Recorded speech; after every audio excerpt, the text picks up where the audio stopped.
Mukunda jewellers మొట్టమొదటి factory outlet లో long హారాల పండుగ. ఈ ఆఫర్ నవంబర్ 8 నుండి 16 వరకు.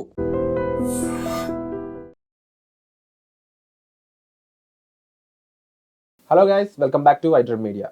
సో చాలా మందికి ఇప్పుడున్న డౌట్ ముఖ్యంగా గోల్డ్ అండ్ సిల్వర్ మీద ఏంటి అంటే, గోల్డ్ కన్నా సిల్వర్ ఇంకా పెరిగిపోతుంది అంటున్నారు. ఇండస్ట్రీలో యూసేజ్ సిల్వర్ యూజ్ చేస్తున్నారు. రాకెట్ ఇండస్ట్రీలో కూడా సిల్వర్ యూసేజ్ పెరిగిందంట. అంటే రేపు అన్న రోజు గోల్డ్ కన్నా సిల్వర్ ఇంకా రేట్లు ఎక్కువైపోతాయా? ఇప్పుడు సిల్వర్ కొనుక్కోవాలా?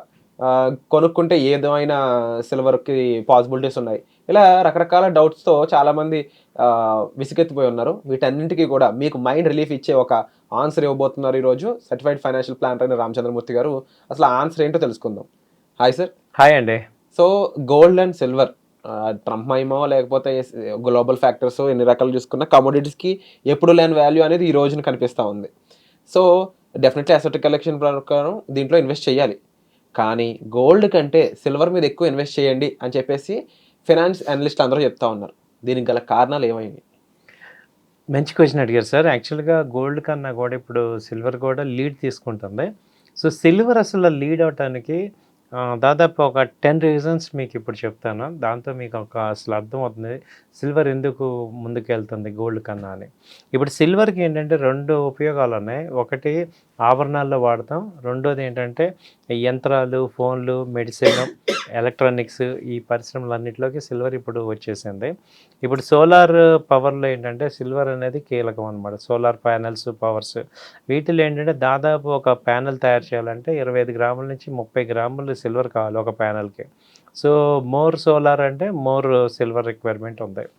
తర్వాత వచ్చి ఎలక్ట్రికల్ వెహికల్లో 25 to 30 గ్రామ్స్ సిల్వర్ వాడతాం. సో కాబట్టి ఏంటంటే ఎలక్ట్రికల్ వెహికల్స్ డిమాండ్ పెరిగినప్పుడల్లా మళ్ళీ సిల్వర్ డిమాండ్ పెరుగుతుంది.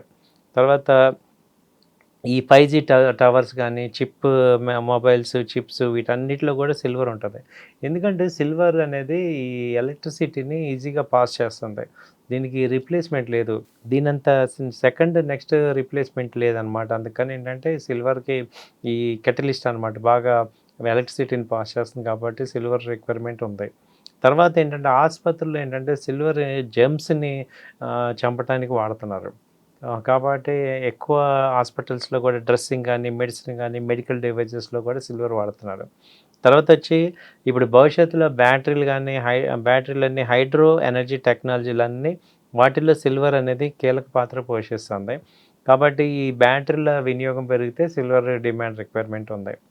తర్వాత 7వ పాయింట్ ఏంటంటే బ్యాంకులు కూడా భవిష్యత్తులో ఈ సిల్వర్ డిమాండ్ ఉందని చెప్పేసి వాళ్ళు కూడా స్టోర్ చేస్తున్నారు. కాబట్టి వీటికి కూడా సిల్వర్ డిమాండ్ ఉంది. తర్వాత మీరు చూస్తే ఇప్పుడు సిల్వర్ ఏంటంటే ఈ యొక్క మెటల్ డిమాండ్ తగ్గట్టుగా ప్రొడ్యూస్ అవ్వదు. ఇదేంటంటే ఈ యాక్చువల్గా సిల్వర్కి సపరేట్ ఓర్ అంటూ ఉండదు. ఇది జింక్ కానీ లేదా కాపర్ కానీ మైనింగ్లో బై ప్రోడక్ట్ కింద వస్తుంది అనమాట. కాబట్టి డిమాండ్ ఉన్నంత తగ్గట్టుగా ఇక్కడ ప్రొడక్షన్ ఉండదు. అయితే ఇంకోటి ఏంటంటే కొన్ని దేశాలు ఈ డాలర్ మీద ఆధిపత్యం చెలాయించడానికి బదులు ఈ బంగారం, వెండి నిల్వలు పెంచుకుంటున్నాయి అనమాట. జస్ట్ లైక్ బ్రిక్ కంట్రీస్ ఇవన్నీ ఏంటంటే ఈ డాలర్ని తగ్గించుకోవడానికి ఈ కరెన్సీ బదులు ఈ యొక్క మెటల్ని కన్జ్యూమ్ చేస్తున్నాయి. తర్వాత ఏంటి రోబోటిక్స్ కానీ, ఏఐ డేటా సెంటర్స్ కానీ ఇవన్నీ కూడా సిల్వర్ టెక్నాలజీ, ఇవన్నీ కూడా సిల్వర్ రిక్వైర్మెంట్ ఉంది. అయితే ఇంకోటి ఏంటంటే చిన్న చిన్న క్లయింట్స్ అందరూ కూడా సిల్వరు ఈ ఈటీఎఫ్ రూపంలో కానీ, నాణ్యాల రూపంలో కానీ స్టోర్ చేసుకుంటున్నారు.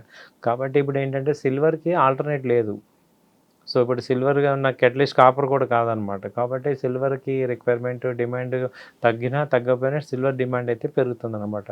ఎందుకంటే మన ఇంటర్నల్గా ఇప్పుడు ఆయిల్ మీద మారి ఎలక్ట్రికల్ ఐటమ్స్ మీదకి వచ్చాం కాబట్టి ఈ చిప్స్కి కావాలన్నా సిల్వర్ కావాలి, అలాగే దీనికి ఎలక్ట్రికల్ వెహికల్స్కి కావాలి, అన్నిటికీ సిల్వర్ ఇప్పుడు సోలార్ ప్యానల్కి రిక్వైర్మెంట్ ఉంది. కాబట్టి సో సిల్వర్ అనూహ్యంగా ఈ ఇయర్ నుంచి బాగా ర్యాలీ వస్తుంది. సో కాబట్టి సిల్వర్ అనేది మనం ఈటీఎఫ్లో స్టోర్ చేసుకోవచ్చు. అలాగే బ్యాంకులు సిల్వర్కి సంబంధించి ఒక కొత్త రూల్ అయితే తీసుకొచ్చింది. దాని గురించి కూడా కాస్త చెప్తారా? అండ్ ఇది ప్రతి ఒక్కరు కూడా వినియోగంలోకి తెచ్చుకోవచ్చండి. అది దాని గురించి కాస్త. అలాగే ఈ సిల్వర్ డిమాండ్ని చూసి ఏంటంటే బ్యాంక్స్ కూడా సిల్వర్కి లోన్లు ఇస్తున్నాయి. అంతకుముందు ఓన్లీ గోల్డ్కి లోన్ అగెన్స్ట్ గోల్డ్ ఉండేది, ఇప్పుడు సిల్వర్ కూడా ఉంది. ఎందుకంటే సిల్వర్ కూడా అంత డిమాండ్ ఉన్న మెటల్ కాబట్టి సో దీనికి ఇప్పుడు డిమాండ్ కనపడుతుంది కాబట్టి సిల్వర్ కూడా లోన్ అగెనిస్ట్ ఇస్తున్నారు. సో ఇది కూడా వాడుకోవచ్చు. మనకి గబక్కన సిల్వర్ స్టోర్ చేసుకొని రేపు పొద్దున అది లోన్ పెట్టుకొని మళ్ళీ తీసుకోవచ్చు అనమాట. సో ఇలా దీన్ని కూడా వాడుకోవచ్చు. సో సిల్వర్కి సంబంధించి జనరల్గా ఆభరణాల పరంగా ఇన్వెస్ట్మెంట్స్ చాలామంది చేస్తూ ఉన్నారు. కానీ సిల్వర్ ఈటీఎఫ్లు అనేవి కొంచెం దాని మీద క్లారిటీ లేకుండా ఉంది. ఇంకో పక్కన ఏంటంటే దీని మీద ఇది కొంచెం రిస్కీ ఈటీఎఫ్ అంటేని అని, అంటే సడన్గా గోల్డ్ పెరుగుతున్నప్పుడు ఎవరు పోస్టులు పెట్టట్లేదు, కానీ గోల్డ్ తగ్గింది అన్నప్పుడు కానీ గోల్డ్ ఈటీఎఫ్ అబ్బో ఎవరైతే సజెస్ట్ చేస్తారో తప్పు అన్నట్టు బిహేవ్ చేస్తూ ఉన్నారు. ఈ బయట నుంచి వచ్చి ప్రొఫెషనల్ నుంచి వచ్చే ఇన్ఫర్మేషన్ కన్నా కూడా బయట నుంచి వచ్చే ఇన్ఫర్మేషన్ చాలా రాంగ్గా ఉంది. దీని గురించి ఏం చెప్తారు? సో ఇప్పుడు బ్యాంక్స్ ఏంటంటే గోల్డ్ బదులు సిల్వర్ కూడా ఆపర్చునిటీ ఇస్తున్నాయి. ఎందుకంటే సిల్వర్ ఇక డిమాండ్ అనేది అన్స్టాపబుల్ కాబట్టి సో వాటికి కూడా కంటిన్యూ చేస్తున్నారు. అలాగే సిల్వర్ని ఏంటంటే మీరు అన్నట్టు ఎలా కొనుక్కోవాలి అంటే ఎట్ ఏ టైము మొత్తం అమౌంట్ కొనుక్కోకూడదు, ట్రేడింగ్ లాగా కొనుక్కోకూడదు. సో సిల్వర్ గోల్డ్ ఏంటంటే ఇవి వోలటైల్ హెవీగా ఉంటాయి. సో ఏ నిమిషంలో చాలా డౌన్ కూడా అవుతుంటాయి. కాబట్టి ఏంటంటే ఇప్పుడు ఒక ర్యాలీ వచ్చింది, ఇప్పుడు ఈక్విటీ మార్కెట్ లాగా ఉండదు అది. కాబట్టి మనం ఏం చేయాలంటే సిల్వర్ని భవిష్యత్తులో కొనుక్కోవటానికి తగ్గట్టుగా పెట్టుకోవాలి. అవసరమైతే ఒక 1 year హోల్డ్ చేసేటట్టయినా ఉండాలి. అప్పుడు మనకి మంచి రిటర్న్స్ వస్తాయి. Wonderful sir. సో అలాగే సిల్వర్ సంబంధించి నెక్స్ట్ ఇంకా కొన్ని ఎపిసోడ్స్ రాబోతున్నాయండి. దాని గురించి కూడా స్టే ట్యూన్ అవ్వండి. మన ఛానల్స్ అన్నిటికీ కూడా సబ్స్క్రైబ్ చేసుకోండి.